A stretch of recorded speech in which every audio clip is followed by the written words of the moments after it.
So in this episode, I talked to Damian Enslin. He is the current chairman of SAGA, the South African Gun Owners Association, and we are focusing specifically on the Firearms Control Act and the planned, currently still secret amendments that NEDLAC are seemingly busy with to make changes to the Firearms Control Act. Currently, nobody is 100% certain what's going on. Obviously, everybody is quite aware that something is coming, and we are talking about their involvement in this process. They've been involved back in 2018, 2021, so they've come a long way, and they will be fighting for their members and everybody else in terms of firearm ownership once again, as soon as everybody knows what's going on. Even though Damian, just my apologies, I called him Jonathan twice during this video. I apologize profusely. It is, of course, Damian Enslin. I hope you enjoy this video.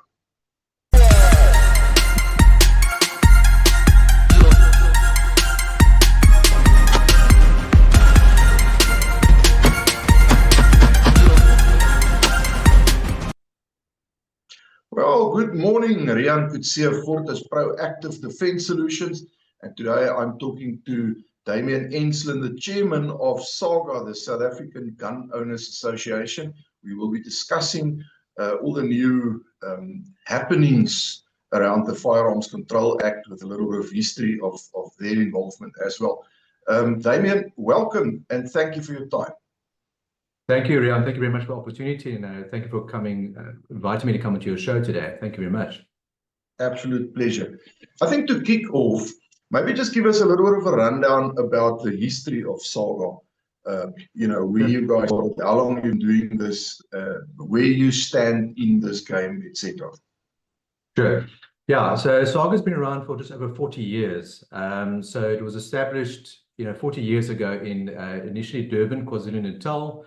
And even back then, under the old government, the previous government, before the democratic government came in, there were restrictive firearm legislation, and then we had the Arms and Ammunition Act.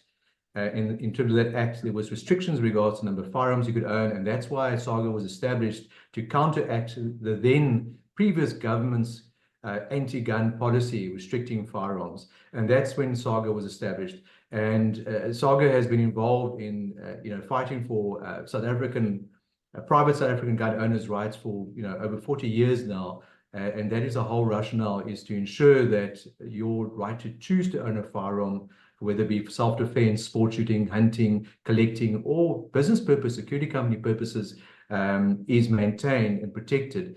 And it involves a lot of work. We've got a board of trustees, a very dedicated board of trustees. I'm the chairperson of that board.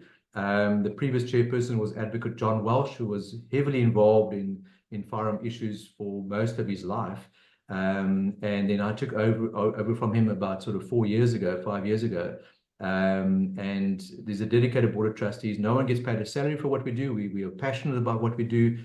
And we are there to ensure that you, Rian, or your business, or whatever you want, continues you'll be entitled to own firearms. We protect those rights. And the way we do it is obviously activism, getting people involved, getting people to understand what is coming and what is happening. We are heavily involved with various programs throughout the year. Last year, SAGA was involved or co-sponsored 22 events throughout the country. And those events are involved in showing people that have never used firearms before how to use firearms safely. A lot of Women's Day events, like for the month of August, we have multiple events throughout the country. We have talks. I often go to talks, as many of us go to talks about firearm issues and self-defense issues and the use of firearms in various places. We're heavily involved in advising many of our corporate members and organizations, because under SAGA, we have a number of corporate members that are members of SAGA, and it's quite a big spectrum of the firearm industry in South Africa, from firearm dealerships to security companies to gunsmiths to other corporate entities, insurance companies, various firearm businesses, security companies, and sport shooting organizations, hunting organizations. For instance, NatShoot, NHSA, is one of our corporate members. Kaap is one of our corporate members. So we have more than 110 corporate members that are part of SAGA and believe in what we're doing. So our primary function is to engage with government and the police and the commissioner and the ministers at a national or cabinet level as well. Although we are dealing with issues from police station level to provincial police level to CFR level as well on a daily basis. I think our core function is to engage with Parliament, engage with the law drafters. For instance, the Civilian Secretary for Police, we're involved with meeting with them when it comes to legislative issues. So we are very busy across the whole spectrum of the firearms industry, and helping where we can help our various members, and that personal members, private members, and corporate members as well. So I want to move on to the FCA, the Firearms Control Act, because it is once again the talk of the town, and not necessarily for the greatest of reasons by the sounds of it. You're obviously involved in that. How long where does your involvement stem from with the Firearms Control Act? Because I know you told me that you've been dealing with this from your side for quite some time now, so this isn't necessarily new to you. So let's just first talk about your involvement in the FCA and the bills that go around it, and that whole process. So briefly, I was invited to Parliament 2014-2015 when we had then that bill, the 2014-2015 bill. Then we obviously dealt with the 2018 bill, which was one of the more restrictive bills. The 2014-15 bill was dealing with the microdotting and ballistic sampling of firearms and a few other things. But the 2018, which was a leak bill, it started dealing with more restrictive firearm issues. And then, of course, we had the 2021 bill, May 2021, which was the most restrictive bill we've ever seen. And that bill took away the right or the choice to own a firearm for self-defense purposes, took away collecting, restricted dedicated sport shooting, hunting, ammunition, reloading. It was one of the most draconian piece of legislation that we've ever seen. And we were obviously quite integral in objecting to that bill and making submissions against that bill. And then what happened, we engaged through Jonathan Deal of Safe Citizen or Safe Citizen Alliance. We started engaging initially with the Civilian Secretary for Police. And as a result of those engagements, the then Civilian Secretary for Police had those meetings with everyone within the industry to get input on the bill. So we had a series of meetings from late 2021 to 2022, late 2022, engagements with the Civilian Secretary of Police, engagement with the police, engagement with SAPS Legal, engagement with various parts of government with regards to the bill, including CIRA as well, was at that meeting. So representatives from Private Security Industry Regulatory Authority was there as well. And that's really where the basis of the current 2025 bill sits, is a result of that. Now, in those meetings, I think government understood, or certainly the representatives of the various government entities understood, that if they tackled and tried to take away the right to choose to own a firearm for self-defense purposes, they would get a hiding to none. Because go back to 2021, I was being interviewed on various radio stations in KZN in Joburg, and many people were saying there's no way they're ever going to hand in their firearms, self-defense firearms. They need it because they live in the townships, they live in very dangerous areas, they can't afford to own private security. So I think government got the message there. You can't take away the right or the right to choose to own a firearm for self-defense purposes. But we got the idea in those bilateral meetings with Civilian Secretary and always government entities with the Civilian Secretariat for Police that they were honing on or looking at, for instance, private security companies, of course. They were looking at dedicated sport shooters and hunters and collectors. And they kept on saying to us, how many firearms should you own as a dedicated sport shooter? How many firearms should you own as a collector? We said it's very difficult to say. Me personally, I'm a member of 3 sport shooting bodies, and each of them have different criteria with the type of firearms you can use. And it depends on what type of firearms I want to use or what divisions or classifications I want to shoot in. It dictates the number of firearms I can own. And a collector, for instance, might decide to collect a number of Mauser bolt-action rifles or a number of British revolvers or American pistols. And those type of collections can be quite vast. especially if you start including historical firearms, because even historical firearms need licenses. You know, if you start collecting Webleys from the 1880s, or you need a license for that firearm. So now we hear sort of late, I would say late last year, mid to late last year, I managed to get one of our trustees here in Joburg at a Gauteng meeting of safety security in the Gauteng province, where there was talk about this FCA bill. And that's where we first got inklings of what it could entail, what it could contain, was sort of middle to late last year. And obviously a lot of people that are very pro-gun within government, you know, and certainly we received certain information that there was a new FCA bill coming out, and it might have been out as late as last year, but certainly would be coming out this year. And we started putting out bulletins informing the general public at large about this. Of course, we got hit with the SAGA bill in March this year, and that changed things completely. And that obviously started restricting firearms for private security companies, restricting the way they use firearms. And then, of course, we have the blank firearm bill, the blank firearm, weapons bill. And then, of course, now through NEDLAC, BUSA, we got concrete wind that there was an FCA bill of 2025, and that it would be restricting private security firearms, restricting self-defense. We don't exactly know how they're going to restrict self-defense, but certainly going to start making it more difficult, restricting prohibited firearms. Now, prohibited firearms are fully automatic weapons, and we already restricted. You and I can't ordinarily own a fully automatic R1. Only the police and military can own those weapons.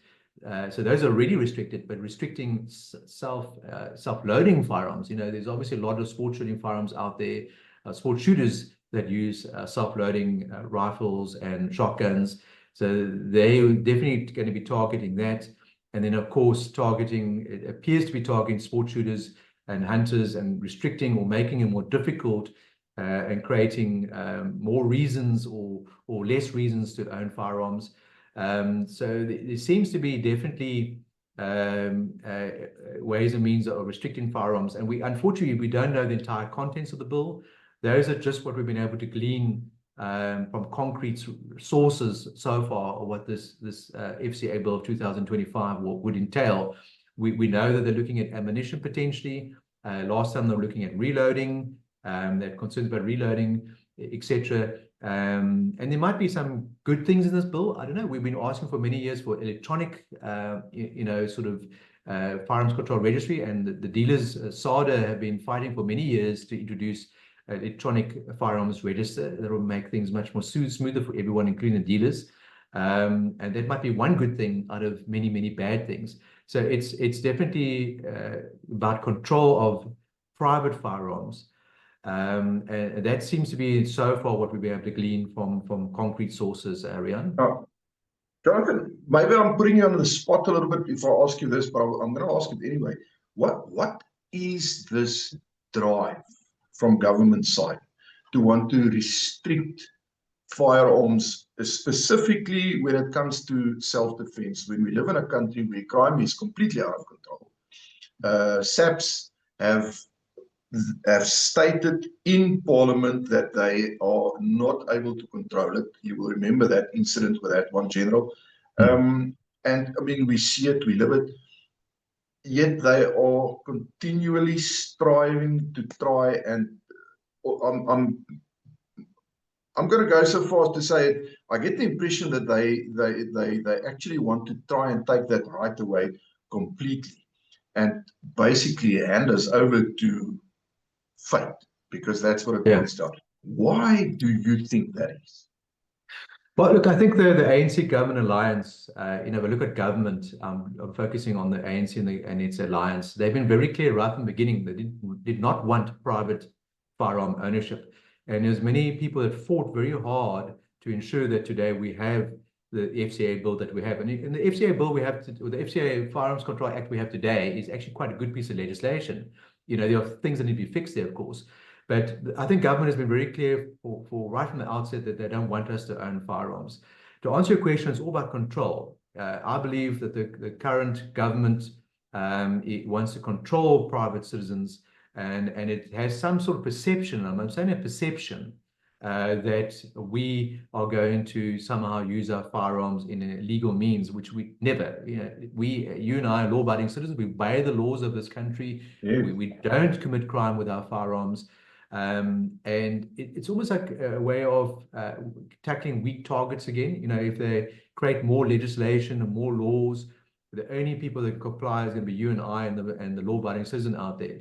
So I think ultimately the word is control. It's about controlling us as citizens, and they feel that we've got the control, we've got the balance of power. But there's no ways that you and I ever attempt to use our firearms in legal means whatsoever. And that's the message we've been trying to tell government for many years. We are law-abiding, we follow the laws, we're not interested in committing crime. We are using firearms to defend our lives, number one, and it's the only means for many of us out there.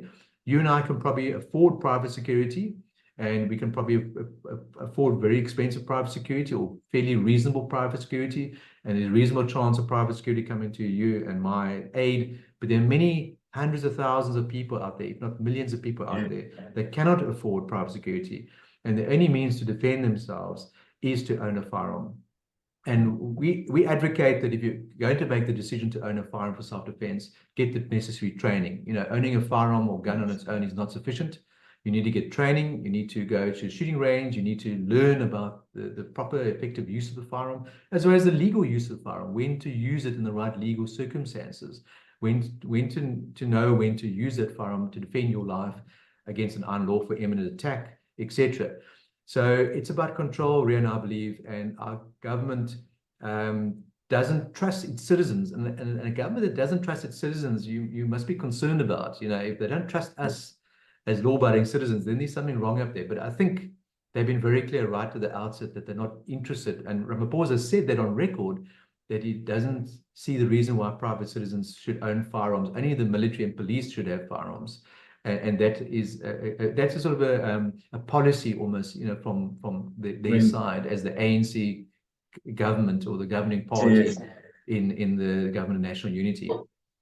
I don't even agree with that statement in a country where the police are like hugely effective, that they should be the only ones having firearms. That whole idea is just so foreign to my mind. How do we fight this? We have to mobilize. Once we know what it's about. Yeah, we have to mobilize. I think we showed in 2021 a government believed that they could push through this very draconian bill, right? And that they somehow misread the general public at large. And it doesn't matter who you were, I remember going to meetings and marches on Parliament where people who were not even interested in owning firearms said, we believe in your right to choose to own a firearm. So I think the thing is we need to mobilize. So we need to get the word out there, because government sort of seems to underestimate the way that we can mobilize as a law-abiding citizenry, that you and I can reach out to our contacts or reach out to our membership base or YouTube base or followers, whatever, and advise our followers, this is coming, guys, be ready, mobilize yourself, because if this bill gets to Parliament, we need to have support. And yes. We have, we had 119,000 objectors to the last FCA bill.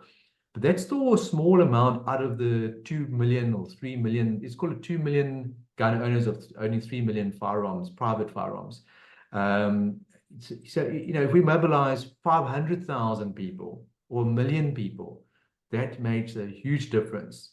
And government will understand that there's a united front out there of private law-abiding gun owners who are not prepared to allow their rights to erode here, not prepared to hand in their guns. Because, as you said, if we were living in a utopian society, and I don't believe we ever would live in a utopian society, we could rely on the police to get to your house within 10 seconds, because that's what it comes down to.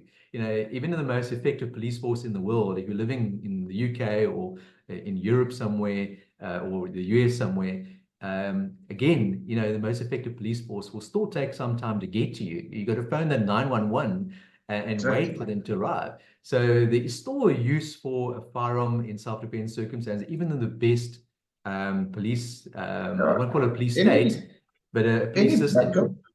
Backup, any backup, whether it's police or a private security backup, it's a reactionary action. Correct.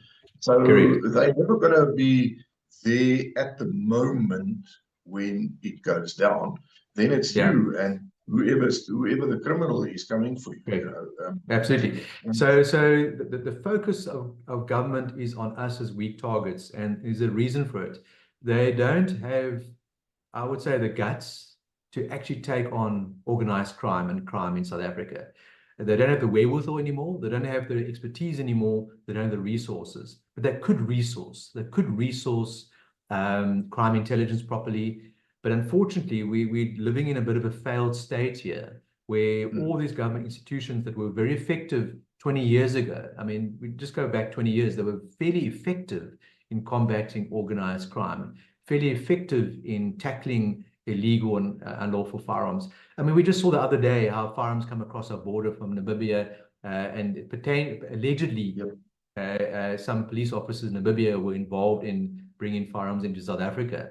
So if you don't fix that problem, if you don't fix the porous borders, you'll never succeed. And even if they had to take away, I'm not saying it's going to happen because we're never going to allow this to happen. If they took away all our firearms, it would never stop crime. Only the criminals would have guns. Exactly. So it is a big problem, but they need to tackle it. And if there was the will to tackle it, they would tackle it. Whereabouts, I take it there will be online portals where people can go and lodge their complaints about this.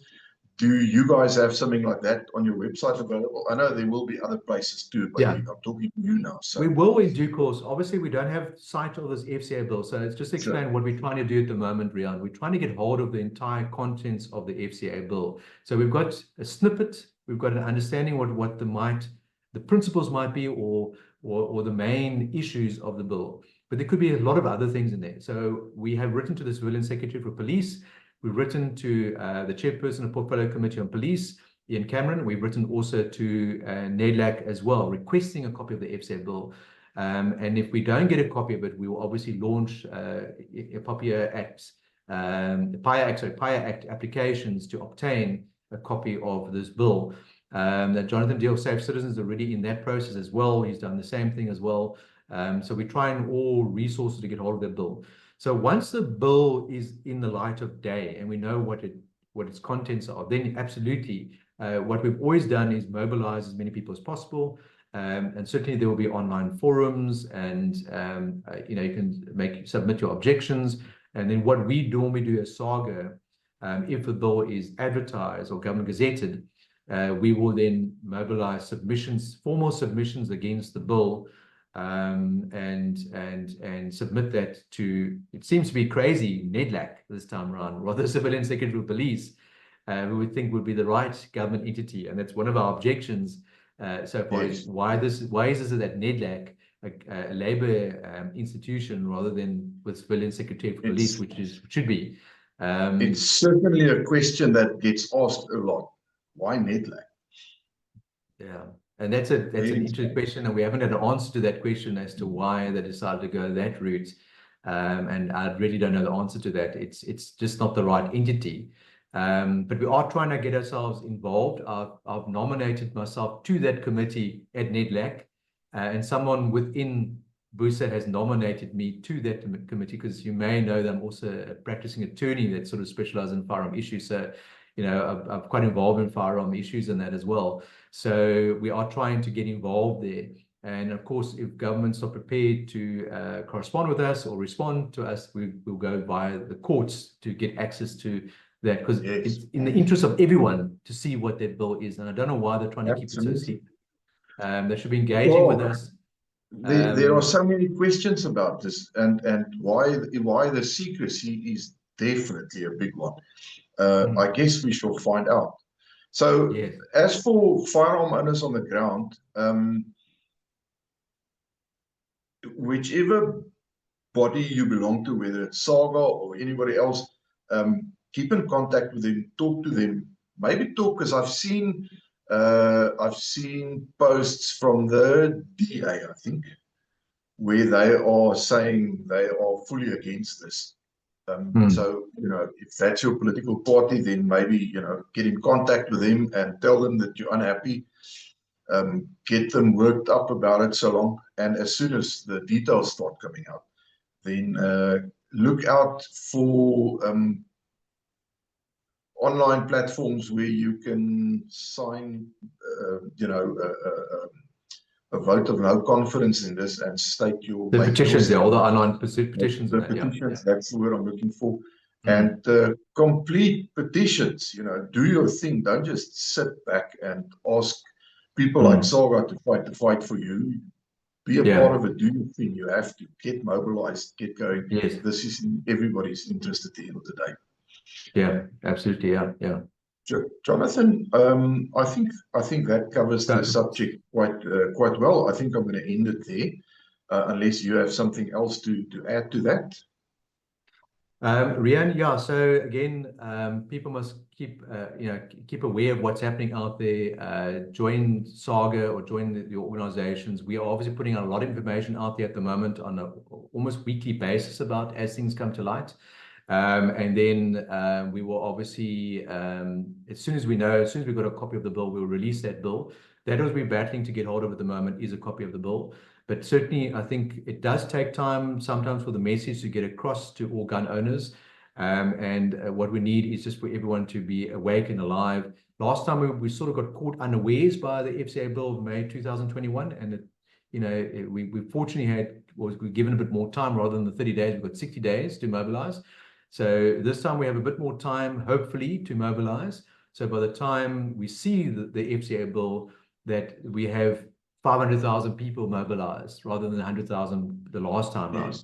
And then I think I'm just advising everyone to keep a lookout, go to our Facebook page, go to our website, and just monitor our bulletins that we release on a regular basis on that channel. Okay. Now, for the listeners and the viewers, as always, like the video, subscribe to the channel, help us grow it so we can always reach more people. That bell icon, smash it so you can get notifications of future videos.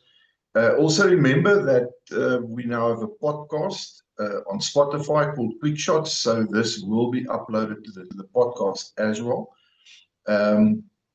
Check out for the video. I will get it done and scheduled on YouTube as soon as I possibly can.